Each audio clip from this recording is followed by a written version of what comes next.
ابن مسعود کہتے ہیں جب کوئی آدمی اللہ سے سوال کرنے کا ارادہ کرے تو پہلے وہ اللہ کی ایسی حمد و ثنا بیان کرے جو اس کے لائق ہے، پھر نبی صلی اللہ علیہ وسلم پر درود بھیجے، اس کے بعد دعا کرے۔ اس طرح کرنے سے ممکن ہوگا کہ وہ کامیاب ہو جائے، یعنی اپنی مطلوبہ چیز کو پا لے، اس کی دعا قبول ہو جائے۔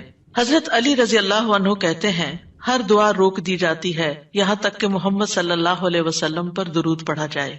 یہ ان کے احساسات ہیں اور وہ سمجھتے ہیں کہ یہ درود ہی دعاؤں کو آگے بڑھانے والا ہے۔ مناوی کہتے ہیں کل دعاء محجوب، یعنی ہر دعا سے قبولیت روک دی جاتی ہے یہاں تک کہ دعا کرنے والا نبی صلی اللہ علیہ وسلم پر درود پڑھتا ہے، یعنی دعا اللہ کی طرف نہیں اٹھتی یہاں تک کہ اس کے ساتھ نبی صلی اللہ علیہ وسلم پر درود کو نہ ملایا جائے، کیونکہ درود دعا کی قبولیت کا وسیلہ ہے۔ ہم نے دعا کی اہمیت اور آداب میں پڑھا تھا کہ کچھ وسیلے ایسے ہیں جو جائز ہیں اور کچھ وسیلے ایسے ہیں جو درست نہیں ہیں۔ تو جائز وسیلوں میں سے ایک وسیلہ کیا ہے کہ ہم درود پڑھیں تاکہ ہماری دعا آگے بڑھے۔ دعا میں درود کی وجہ سے اللہ سبحانہ وتعالی ہماری ساری ضروریات کے لیے کافی ہو جاتا ہے۔ صحیح الترغیب والترہیب میں آتا ہے ایک شخص نے عرض کیا، اے اللہ کے رسول صلی اللہ علیہ وسلم، کیا میں اپنی دعا کا تہائی یعنی 1/3 حصہ آپ پر درود پڑھنے کے لیے مقرر کر دوں؟ آپ نے فرمایا ہاں اگر تم چاہو تو۔ اس نے کہا 2/3 2/3؟ آپ نے فرمایا ہاں اگر تم چاہو۔ اس نے کہا اگر میں ساری دعا درود کے لیے مقرر کر دوں؟ تو رسول اللہ صلی اللہ علیہ وسلم نے فرمایا پھر تو اللہ تمہاری دنیا اور آخرت کے غم و فکر کے لیے تمہیں کافی ہو جائے گا۔ اس کا یہ مطلب نہیں ہے کہ ہم پھر کوئی دعا مانگے ہی نہ، اس کا مطلب یہ ہے کہ زیادہ سے زیادہ درود پڑھیں، یعنی دعائیں تو ہم مخصوص وقت میں پڑھتے ہیں یا پھر جب کوئی ضرورت پیش آتی ہے، لیکن درود ہم ہر وقت پڑھ سکتے ہیں، یعنی ہماری روزانہ کی جو روٹین ہے، چلتے پھرتے اٹھتے بیٹھتے، کیونکہ کچھ لوگوں نے اس کے ساتھ بھی بڑی پابندیاں عائد کی ہوئی ہیں کہ بغیر وضو کے درود نہ پڑھا جائے، سر پہ دوپٹے کے بغیر درود نہ پڑھا جائے، راستے میں کہیں درود نہ پڑھے۔ ایسا کچھ نہیں ہے، دعا ہو، ذکر ہو، درود ہو، وضو کے ساتھ، وضو کے بغیر، راستے میں، سوتے جاگتے اٹھتے بیٹھتے ہر جگہ پڑھ سکتے ہیں۔ صرف یہ ہے کہ نماز جو ہے وہ وضو کے بغیر نہیں ہوتی، وہ پوری طرح سطر ڈھانکے بغیر نہیں ہوتی۔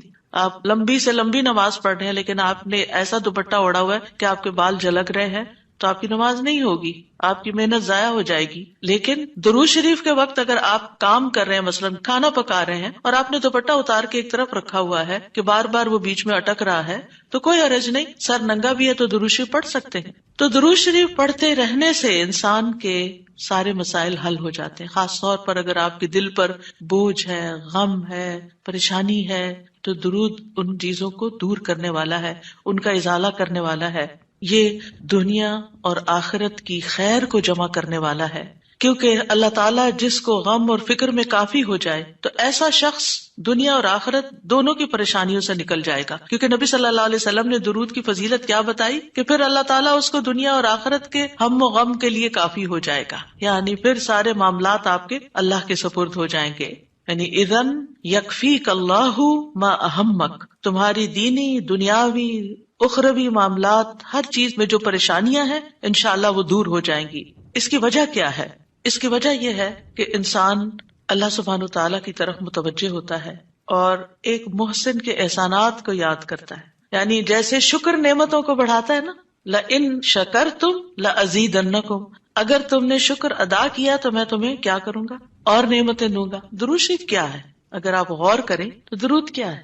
درود دراصل نبی صلی اللہ علیہ وسلم کے ہم پر جو احسانات ہیں کہ آپ نے ہمیں ایمان سے روشناس کیا، قرآن سے روشناس کیا، حکمت سے روشناس کیا اور ہماری خاطر دعائیں کی، بے شمار احسانات ہیں نا آپ صلی اللہ علیہ وسلم۔ آج ہم آپ کو کیا بدلہ دے سکتے ہیں؟ کس شکل میں بدلہ دے سکتے ہیں؟ ہم آپ کے لیے کیا کر سکتے ہیں؟ ہمارے والدین ہمارے ساتھ احسان کرتے ہیں تو ہم ان کی خدمت کرتے ہیں، ہم ان کو کچھ پکا کے دے دیتے ہیں، ہم ان کو کچھ کھلا دیتے ہیں، ہم ان کو کچھ گفٹ دے دیتے ہیں، یعنی مختلف طریقے سے ماں باپ کو خوش کرنے کی کوشش کرتے ہیں، چاہے انہیں ضرورت ہو یا نہ ہو۔ ہم سب ایسے ہی کرتے ہیں نا، یعنی ہم یہ تھوڑی دیکھتے ہیں کہ ان کو اس وقت ہمارے لاڈ پیار کی ضرورت ہے یا نہیں ہے، وہ دکھی ہے، پریشان ہے یا نہیں ہے۔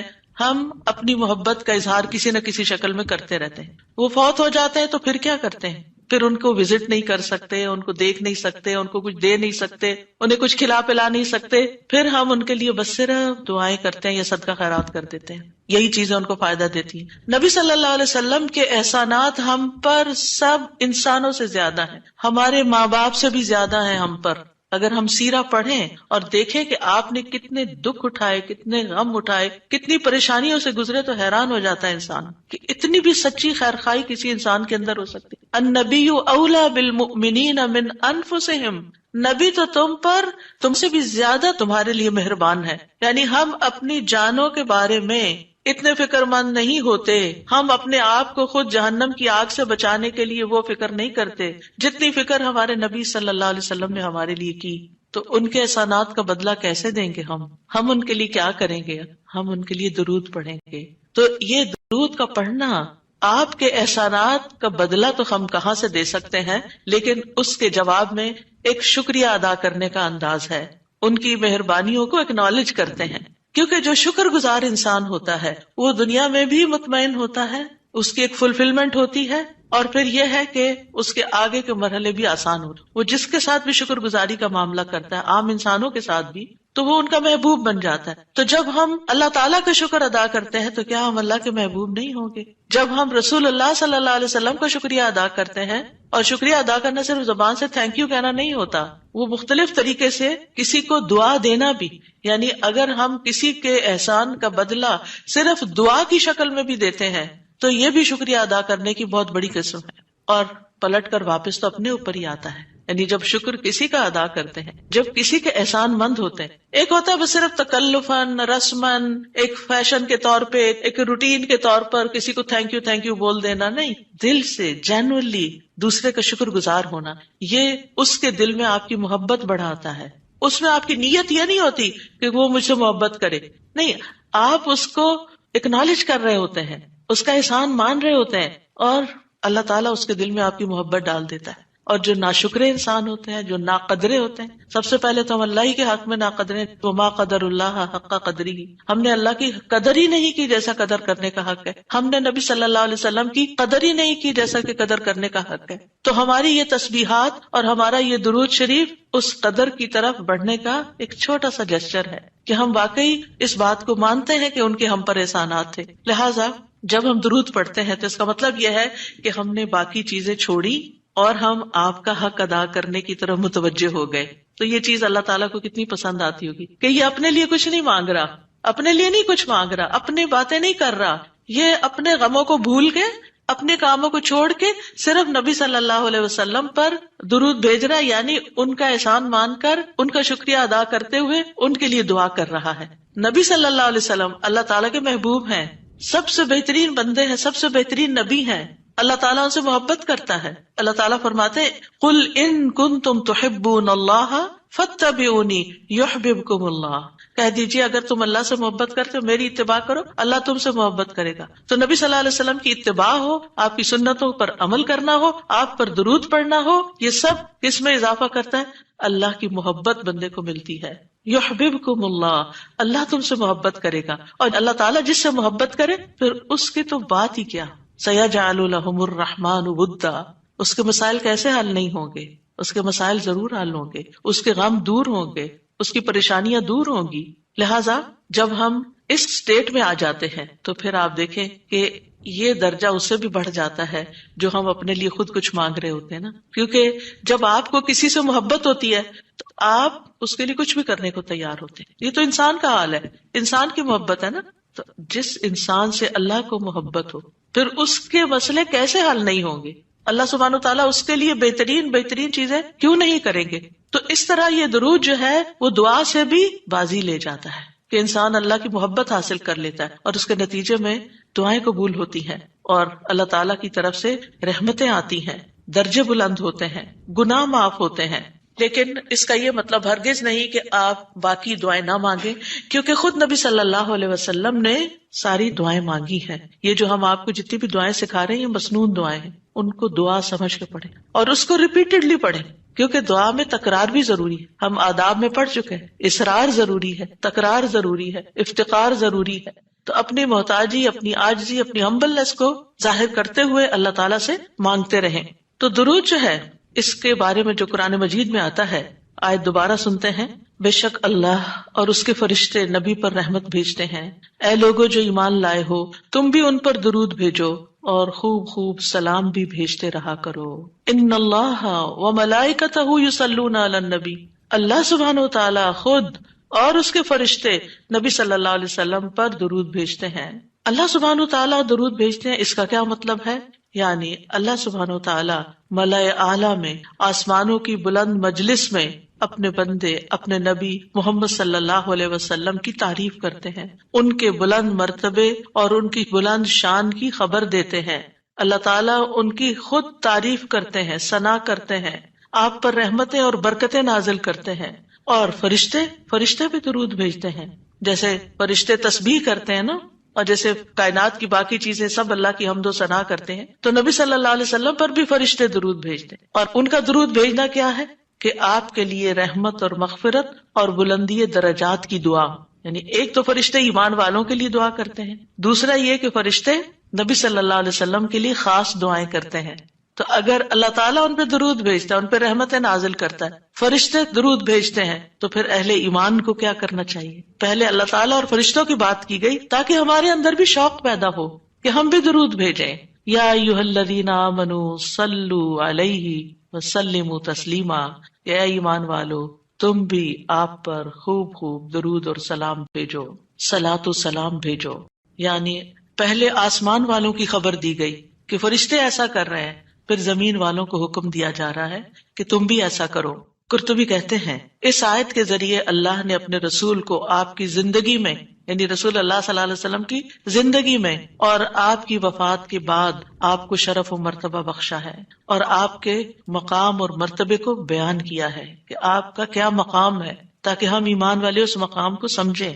تو دوسرے لفظوں میں آپ صلی اللہ علیہ وسلم کے لیے اوپر کے جہان اور نیچے کے جہان میں تعریفیں ہوتی ہیں، یعنی ہم بھی آپ کی تعریف کرتے ہیں اور فرشتے بھی آپ کی تعریف کرتے ہیں، ہم بھی آپ کے لیے دعائیں کرتے ہیں، فرشتے بھی آپ کے لیے دعائیں کرتے ہیں، اور اللہ سبحانہ تعالیٰ ملائے اعلیٰ میں مقرب فرشتوں کے پاس اپنے نبی کی تعریف کرتے ہیں۔ آپ دیکھیں کہ دنیا میں طرح طرح کی مجالس ہوتی ہیں نا، کچھ مجالس بڑی خاص ہوتی ہیں، خاص لوگ صرف انوائٹڈ ہوتے ہیں، ہر کوئی نہیں وہاں جا سکتا۔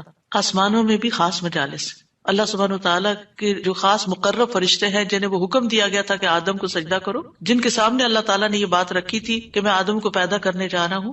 یہ گیدرنگ جو ہے اس کو ملائے اعلیٰ کہتے ہیں، ملا کہتے ہیں سرداروں کو، اور اعلیٰ کہتے ہیں بلند سردار۔ تو یہ ایلیٹ کلاس ہے فرشتوں کی کہ جس کے سامنے اللہ سبحانہ تعالیٰ نے حضرت آدم کی پیدائش کی بات کی تھی اور پھر اس کے بعد سجدے کا حکم دیا گیا تھا، تو مقرب فرشتوں کے درمیان یا ان کے پاس اللہ سبحانہ تعالیٰ نبی صلی اللہ علیہ وسلم کی تعریف کرتے ہیں۔ ذرا سوچئے، امیجن کیجئے فرشتوں کی مجلس۔ ویسے تو کوئی فرشتہ اللہ کی نافرمانی نہیں کرتا، ہر فرشتہ اطاعت گزار ہے، ہر فرشتہ اللہ کی بات مانتا۔ یفعلون ما یؤمرون، لپکتے ہیں، دوڑتے ہیں، بھاگتے ہیں، تیز بھاگتے ہیں ایک دوسرے سے، فالسابقات سبقا، ایک دوسرے سے سبقت لے جاتے ہیں اللہ کا حکم ماننے میں۔ یعنی فرشتوں کا یہ حال ہے، لیکن ان کی کیٹیگریز ہیں۔ سورۃ فاطر کے شروع میں کیا آتا ہے؟ جاعل الملائکۃ رسلا اولی اجنحۃ مثنی وثلاث ورباع ویزید فی الخلق ما یشاء۔ 2 پروں والے فرشتے بھی ہیں، 3 والے بھی ہیں، 4 والے بھی ہیں، اور پھر اللہ جتنی چاہتا ہے بڑھا دیتا ہے۔ جبریل علیہ السلام کے تو 600 پر ہیں، سوچئے کیا کیفیت ہوگی ان کی۔ اور پھر جو حاملین عرش فرشتے ہیں، ان کی کندھے سے لے کے یہاں کان کی لو تک 700 سال کا فاصلہ ہے، اتنا عرصہ کوئی سفر کرتا رہے۔ اب آپ خود سوچیں کہ اتنے بڑے فرشتے ہیں وہ، ان کے سامنے اللہ سبحانہ و تعالی محمد صلی اللہ علیہ وسلم کی تعریف فرماتے ہیں۔ آپ کے مقام کا اندازہ کریں، کیا ہم نے قدر کی اپنے نبی کی؟ ہم کیا درود پڑھتے ہیں، ہم کیا تعریف کرتے ہیں، ہم کتنا جانتے ہیں آپ کو، ہم آپ کی سنت کو کیا سمجھتے ہیں؟ حدیث، یہ تو حدیث ہے، یہ قرآن تو نہیں ہے۔ استغفر اللہ، آپ نے دین کے مختلف چیزوں میں فرق کر دیا جس کو خود رسول اللہ صلی اللہ علیہ وسلم دے کر گئے تھے، آپ کس راہ پہ چل پڑے؟ تو آپ سوچئے کہ اللہ کے رسول صلی اللہ علیہ وسلم کی تعریف وہاں ہو رہی، راہ گزرتا بھی کوئی ہماری تعریف کر دے نا تو ہم ایسے بھول جاتے ہیں کہ بڑی چیز ہو گئے، ہم پتہ نہیں کیا بن گئے ہیں۔ اس کو بھی بہت کچھ سمجھتے ہیں. کبھی فیس بک پہ لگاتے ہیں یہ فلاں نے ہماری تعریف کی ہے، کبھی کچھ کرتے ہیں کبھی کچھ کرتے ہیں تعریف. آپ سوچئے پھر ہم کیا ہے اور محمد صلی اللہ علیہ وسلم کیا ہے جن کی تعریف اللہ تعالیٰ کر رہے ہیں اور وہ فرشتوں کی مجلس میں کر رہے ہیں، اس تعریف کا کیا کہنا.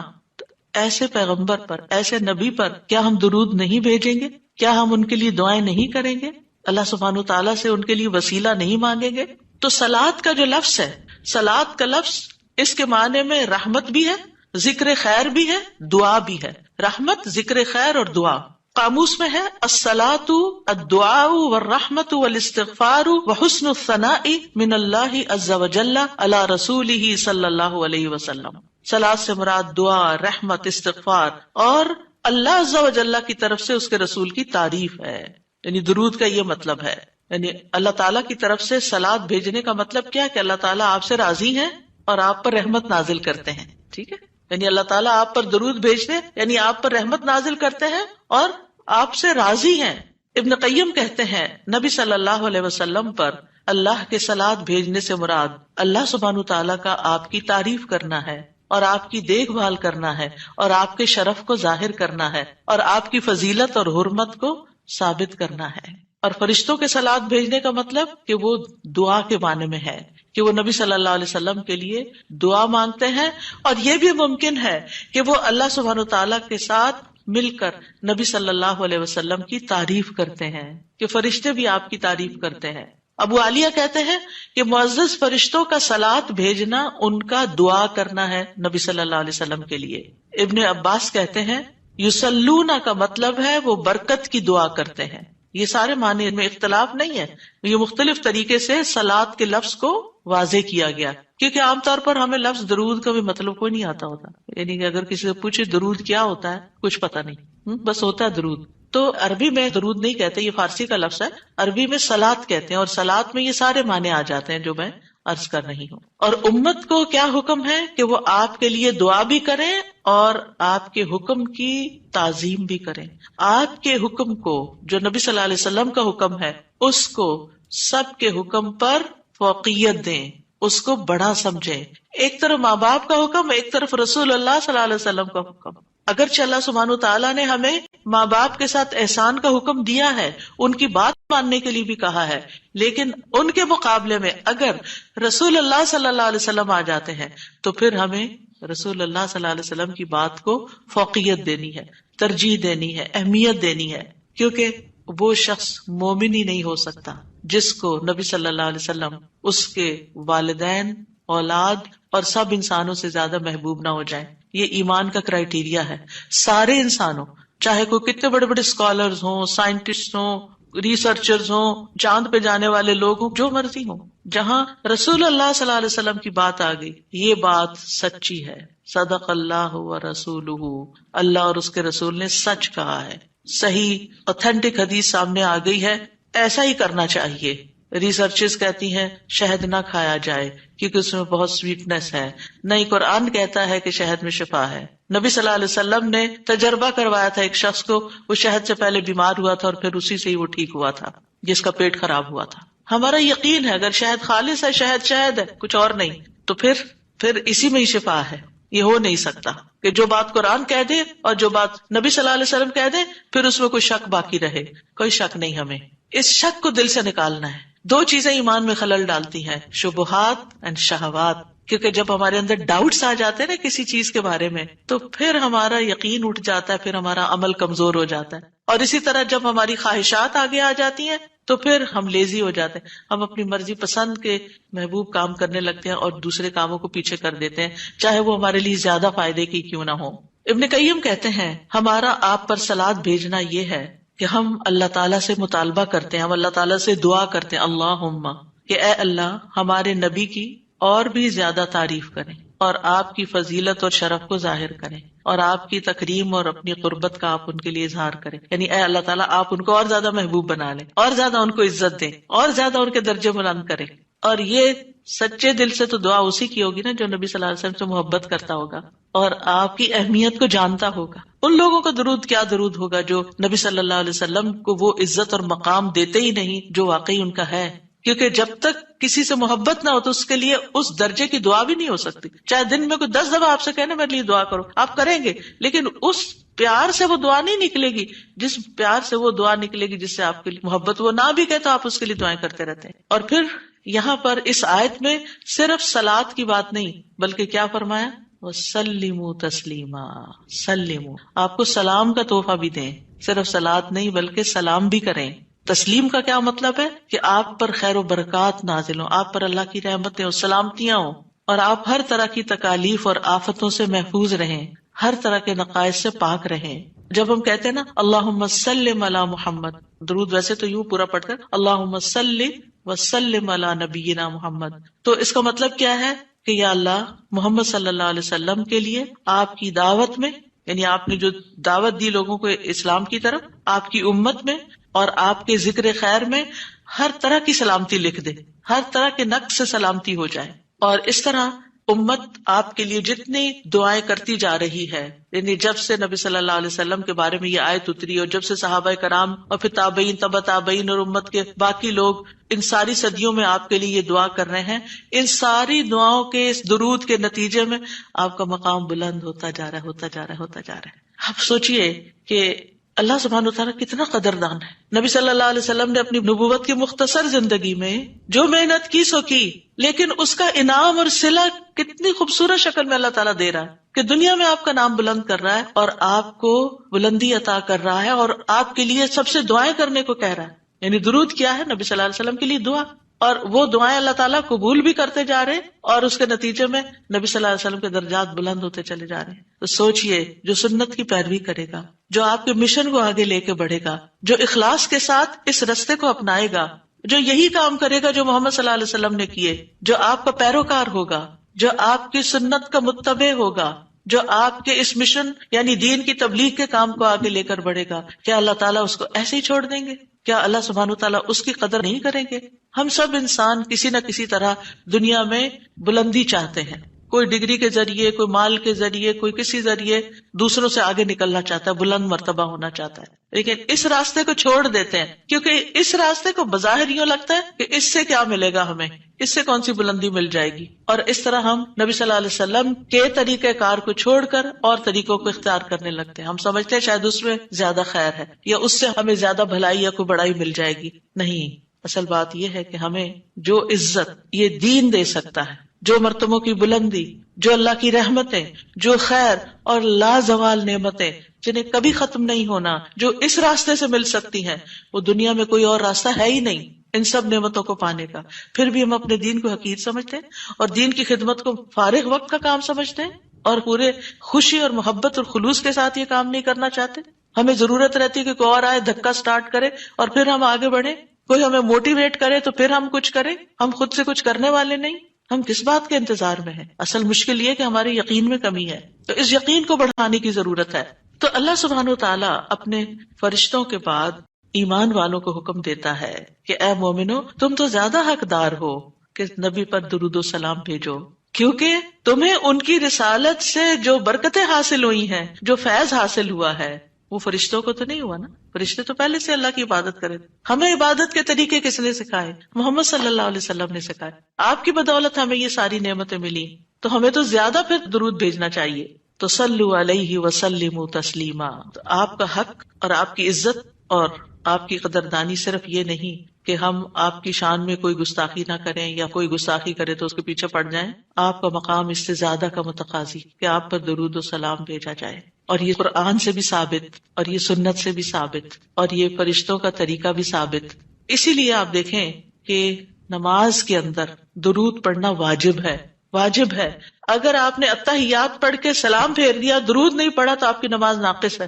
لیکن اگر آپ کو وضو ٹوٹ رہا ہے مثال کے طور پر، اور آپ سوچتے ہیں کہ اب اگر میں اس موقع پر میری نماز جاتی ہے تو میں کیا کروں گا، تو اگر آپ صرف اتنا بھی پڑھ دیتے ہیں نا، اللہم صلی وسلم علی نبینا محمد، اور سلام پھیر دیتے ہیں، نماز ہو جاتی ہے. تو یہ یعنی عام حالات میں بھی ہم درود پڑھ سکتے ہیں اور نماز میں تو پڑھنا ہی پڑھنا ہے. اور پھر اذان کے بعد اور مختلف مواقع پر انشاءاللہ دیکھتے ہیں.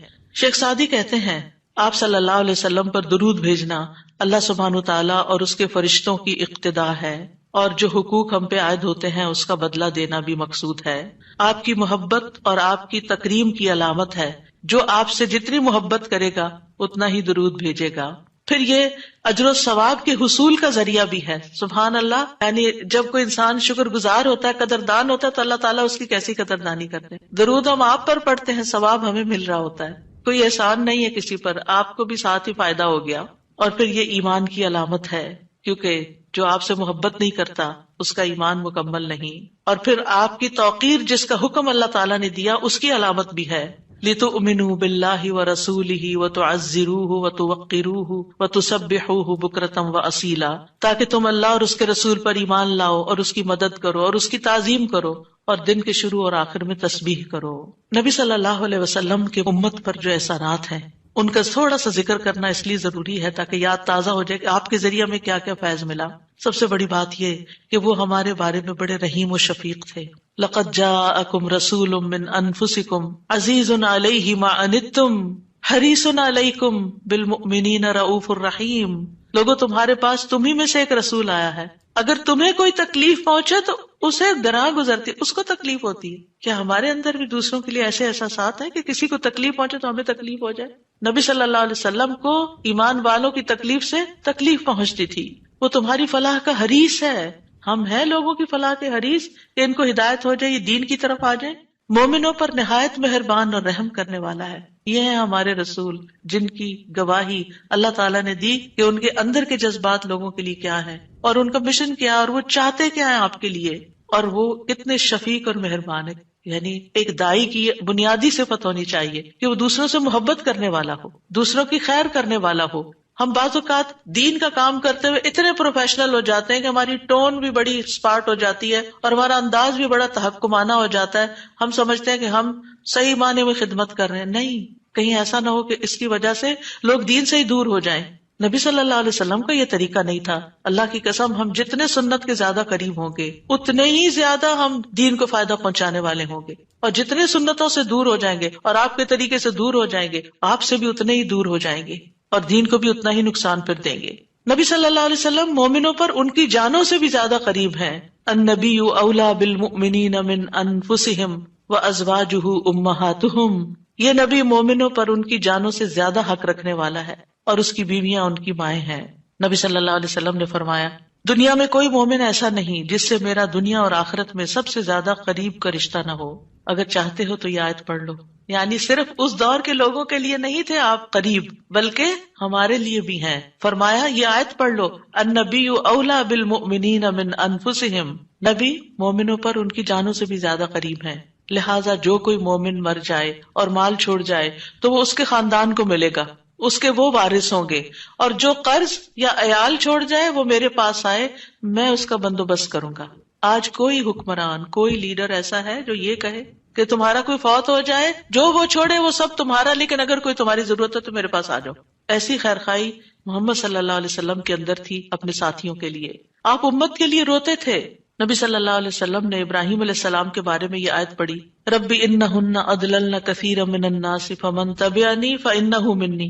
کہ اے میرے رب، ان بتوں نے بہت سے لوگوں کو گمراہ کر دیا ہے، تو جو میری پیروی کرے وہ مجھ سے ہوگا. اور یہ آیت جس میں عیسیٰ علیہ السلام کہتے ہیں ان تعذبہم فانہم عبادک وان تغفر لہم فانک انت العزیز الحکیم. اے اللہ، اگر تو انہیں عذاب دے، یعنی جو میرے پیروکار ہیں، تو تیرے بندے ہیں دے دے، اور اگر تو بخش دے تو بے شک تو عزیز الحکیم ہے. نبی صلی اللہ علیہ وسلم نے کیا فرمایا؟ ابراہیم علیہ السلام نے کہا بس وہ میرے ہیں جو میری پیروی کرے. عیسیٰ علیہ السلام نے کہا تیرے بندے ہیں، تو چاہے تو سزا دے. نبی صلی اللہ علیہ وسلم کو دیکھیے، پھر آپ نے یہ دو آیتیں پڑھ کے اپنے ہاتھ اٹھائے اور فرمایا اے اللہ، میری امت، میری امت، امتی امتی. اور آپ رونے لگ گئے. یہ آپ کے دل میں امت کے لیے پیار تھا. امت کے دل میں محمد صلی اللہ علیہ وسلم کے لیے کیا محبت ہے.